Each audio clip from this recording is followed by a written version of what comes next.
On se rapproche du match le plus important cette année en NFL, le Super Bowl c'est dimanche et j'ai 5 choses à suivre pour ce match. Et salut l'équipe, c'est Samy pour Apprentice Sports News, j'espère que vous avez la pêche. Aujourd'hui on va un petit peu analyser ce match entre les 49ers et les Saints et je vais vous donner les 5 choses que je vais regarder pendant ce match le dimanche soir. Alors en général je m'arrête à 3 choses parce que je suis convaincu que même si le football américain est un sport complexe, tu peux quand même focuser sur 3 choses très importantes et on le voit en particulier au niveau du jeu des 49ers. Quand tu focuses sur 3 choses et que tu le fais très bien, ça suffit pour gagner des matchs. Mais on va se mettre à 5 parce que ça reste le Super Bowl. N'hésite pas à me dire dans les commentaires la chose numéro 1 que tu vas suivre pendant le Super Bowl et on est parti. Première chose que je vais suivre pendant ce match du Super Bowl, c'est est-ce que les 49ers vont réussir à mettre de la pression à Patrick Mahomes. Avec Nick Bosa, Dee Ford, Arik Armstead, Solomon Thomas, alors cette équipe des 49ers a sûrement une des meilleures D-line qu'on a vu au Super Bowl depuis des années et des années. Je suis en train de penser peut-être à la ligne défensive des Giants face aux Patriots. J'ai du mal à voir une ligne défensive aussi bonne depuis presque une décennie. Le luxe que cette ligne défensive offre à ce schéma défensif des 49ers, c'est qu'avec seulement 4 gars, ils réussissent à mettre la pression à la plupart des quarterbacks. On l'a vu pendant le NFC Championship avec Aaron Rodgers qui a passé un mauvais moment. Du côté des Chiefs, je dois leur dire bravo parce que leur ligne offensive a été vraiment bonne pour protéger Patrick Mahomes et même pour le jeu de course qui a un petit peu révélé ces Chiefs pendant ces playoffs. En particulier pendant ce 3e quart-temps face aux Titans, quand les Chiefs ont décidé de prendre en main le rythme de ce match, bravo à cette ligne offensive parce qu'elle a vraiment dicté le rythme de ce 3e quart-temps. En plus de ça, bon, Patrick Mahomes c'est pas Lamar Jackson, mais il peut quand même éviter des plaqueurs et éviter un petit peu la pression qui va lui être envoyée par les 49ers. Sur leurs 2 matchs de playoff, les Chiefs ont encaissé que seulement 3 sacs et je pense que s'ils encaissent moins de 3 sacs sur ce match, ils ont leur chance face à ces 49ers. Parce que même si la défense des 49ers est vraiment bonne et que les DB font leur taf, si tu donnes à Patrick Mahomes 3 secondes, 4 secondes pour trouver un receveur, il va le trouver et il va te battre. Maintenant, au sujet de ce point que je vais suivre, il y a une stat très intéressante. Patrick Mahomes, sur ses 17 interceptions en NFL, 16 venaient face à une défense qui n'avait que 4 personnes qui mettaient la pression. C'est exactement ce que fait la défense des 49ers. Donc sur ce match, il y a beaucoup de pression sur la ligne offensive des Chiefs et la ligne défensive des 49ers pour faire la différence. À mes yeux, c'est le match-up le plus important que je vais suivre. Comme les Titans ont pu voir au dernier match, c'est un peu qui tout double. Parce que les Titans ont vraiment eu l'air de pas contenir Mahomes en faisant seulement 3 à 4 mecs qui viennent mettre la pression. La deuxième chose que je vais suivre pendant ce Super Bowl, c'est du côté de l'attaque des 49ers. Combien de fois va lancer le ballon Jimmy Garoppolo? Alors on a pu le voir dans les médias, ça a été très souvent dit, Jimmy Garoppolo n'a eu besoin de lancer que 8 ballons pendant ce match face aux Packers en NFC Championship. Maintenant j'ai entendu beaucoup de critiques au sujet de Jimmy Garoppolo, moi j'ai confiance en ce quarterback et je pense vraiment que ça peut être quelqu'un qui peut te porter à cette victoire. Pendant le moment où les 49ers avaient un peu une baisse de régime pendant cette saison, Jimmy Garoppolo a pu porter cette équipe. Quand il a fallu mettre presque une 50aine de points face aux Saints, Jimmy Garoppolo a pu porter cette équipe offensivement. Et je pense que si c'est le besoin pour ce Super Bowl d'aller inscrire 40 points, Jimmy G peut le faire. Pour moi, quand je lance ce sujet, c'est pas une question de Jimmy Garoppolo, c'est plutôt une question de Kyle Shanahan. Si Shanahan a une petite avance sur ce match, à quel point va-t-il demander à Jimmy G de continuer à porter cette équipe? Est-ce qu'il va continuer à être agressif? Ou alors, il va se reposer sur son jeu de course comme il l'a fait contre les Packers en NFC Championship. Je suis absolument convaincu que pour gagner ce match, Jimmy G va devoir faire 1 ou 2 plays de lui-même, pas un jeu de course, pas une motion, pas un trick play. Je pense qu'il va y avoir 1 ou 2 lancers que Jimmy G va devoir accomplir si les 49ers veulent gagner ce match. Alors je vais vraiment suivre le play call de Kyle Shanahan pendant ce match. Troisième chose que je vais suivre pendant ce match du Super Bowl, je vous avoue, ça va main dans la main avec la deuxième chose.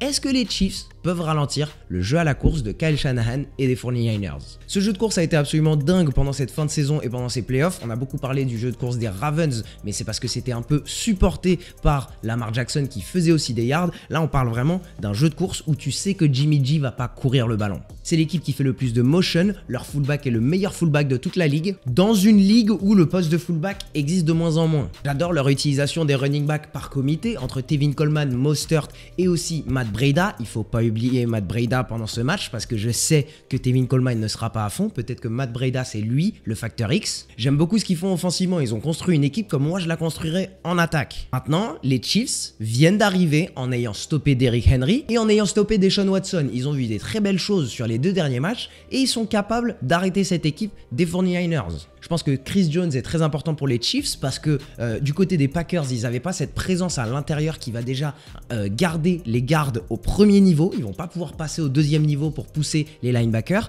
Et le deuxième facteur X pour cette défense des Chiefs pour stopper la course, c'est Tyrann Mathieu. Tyrann Mathieu qui est toujours libre de descendre et d'aider les linebackers au plaquage. Typiquement, c'est un joueur comme ça dont tu as besoin pour finir face à une défense des 49ers, face à une attaque des 49ers. Ce troisième point, il est hyper important. J'espère vraiment que tôt dans le match, les Chiefs vont montrer qu'ils sont respectables défensivement face à la course et ils vont forcer Jimmy Garoppolo à rendre ce match intéressant. Et s'ils forcent Jimmy Garoppolo à lancer des ballons, peut-être qu'on va se retrouver avec un match comme les Saints face aux 49ers avec beaucoup de scores et ça va être très intéressant à regarder. La quatrième chose que je vais suivre pendant ce Super Bowl, alors c'est pendant tous les Super Bowls que j'ai cette chose, qui va tenter et qui va réussir le premier trick play. On se rappelle du Philly Special, on se rappelle du coup de pied des Saints face aux Colts. Et connaissant le personnel et la créativité des Chiefs et des 49ers, il va y avoir un play call qui va être spécial. Il va y avoir un trick play, il va y avoir un jeu où quelqu'un qui n'est pas censé lancer va lancer, quelqu'un qui n'est pas censé courir va courir. Il va y avoir ça. Qui va lancer ce premier trick play